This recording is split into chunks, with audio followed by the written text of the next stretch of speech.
তামাক কোম্পানির হস্তক্ষেপ এ প্রতিপাদ্য নিয়ে নানা আয়োজনে পালিত হচ্ছে বিশ্ব তামাক মুক্ত দিবস। তামাকের ক্ষতিকর প্রভাব সম্পর্কে সচেতন করতে বিশ্বের ১৭৪টি দেশে পালিত হচ্ছে দিবসটি। এ উপলক্ষে সকালে জাতীয় জাদুঘরের সামনে থেকে একটি শোভাযাত্রা বের হয়ে ঢাকা বিশ্ববিদ্যালয়ের টিএসসিতে গিয়ে শেষ হয়। স্বাস্থ্য প্রতিমন্ত্রী ডাক্তার মুজিবুর রহমান ফকির সহ সমাজের বিভিন্ন শ্রেণী পেশার মানুষ এতে অংশ নেন। অংশগ্রহণকারীরা তামাক মুক্ত জীবন গড়ার অঙ্গীকার করেন। এদিকে তামাক চাষের কারণে বদলে যাচ্ছে পার্বত্য অঞ্চলের কৃষি ব্যবস্থা। পার্বত্যবাসীরা অধিক মুনাফার আশায় ঝুঁকছেন তামাক চাষের দিকে।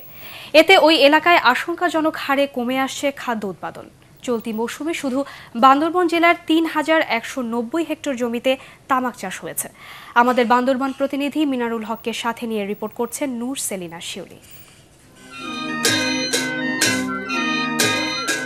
বান্দরবানকে বলা হয় পাহাড়ের রানী। উঁচু নিচু পাহাড়কে ঘিরে এখানকার মানুষের জীবিকা। কৃষির ওপর নির্ভরতা বেশিরভাগ মানুষের। ধান, গম, ডাল, আলু সহ নানা ফসলের চাষ করে ভালোই দিন যাচ্ছিল তাদের। কিন্তু এখন বান্দরবান সদর সহ ৭টি উপজেলায় ব্যাপক হারে চাষ হচ্ছে তামাক। প্রথম দিকে সমতল ভূমিতে চাষ হলেও কৃষকরা এখন পাহাড়ের গায়েও চাষ করছে বিষাক্ত তামাক। এতে অন্যান্য অর্থকরী ফসলের চাষ কমে যাচ্ছে আশঙ্কাজনক হারে। চলতি মৌসুমেই বান্দরবানে তামাক উৎপাদন হয়েছে ৮,৩১৪ মেট্রিক টন। চাষের উপকরণের সহজলভ্যতা ও বিক্রয়ের নিশ্চয়তার কারণে তামাক চাষে আগ্রহী হয়ে উঠেছেন এখানকার কৃষকরা। তামাক চাষ করছি যে তো ওই আশ্বিন কাতি মাস থেকে।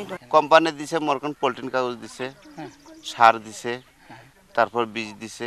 আমাদের চুক্তি আছে কোম্পানির সাথে, এরাই নেবে, নিতে অবশ্যই হবে, মানে নিতে হবে এরা। তামাক চাষে শুধু খাদ্য উৎপাদনই কমছে না, ফসলি জমি হারাচ্ছে তার উর্বরতা। তবে কৃষকদের তামাক চাষে নিরুৎসাহিত করতে বিভিন্ন পদক্ষেপ নিয়েছে সরকার। আমরা কৃষক ভাইদেরকে উদ্বুদ্ধ করতেছি যাতে তামাকের চাষ কম করে, এটার কুফল দিক দিয়ে তাদেরকে বোঝাচ্ছি, তাদেরকে প্রশিক্ষণ দিচ্ছি এবং জনগণকে সাথে নিয়ে তাদেরকে বোঝাচ্ছি, যার প্রেক্ষিতে তামাক চাষ কমতে। তামাক চাষের জন্য যাতে কোনো রকম সার দেওয়া না হয় সরকারিভাবে, ভর্তুকির সার তারা যাতে না পায়, এই ব্যাপারেও ইউনো সাহেবরা, উপজেলা কৃষি অফিসার সাহেবরা সচেতন আছেন। তামাক চাষ বন্ধের জন্য কঠোর আইন তৈরির কথাও বলছেন কৃষি অধিদপ্তরের কর্মকর্তারা। পাহাড় ঘেরা সবুজ লীলাভূমি বান্দরবানের মানুষেরা কিছুদিন আগেও পুরোপুরি নির্ভরশীল ছিলেন তাদের কৃষির ওপর।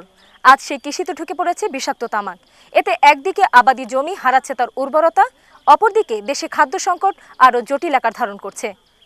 নূর সেলিনা শিউলি, এটিএন বাংলা, লামা, বান্দরবান।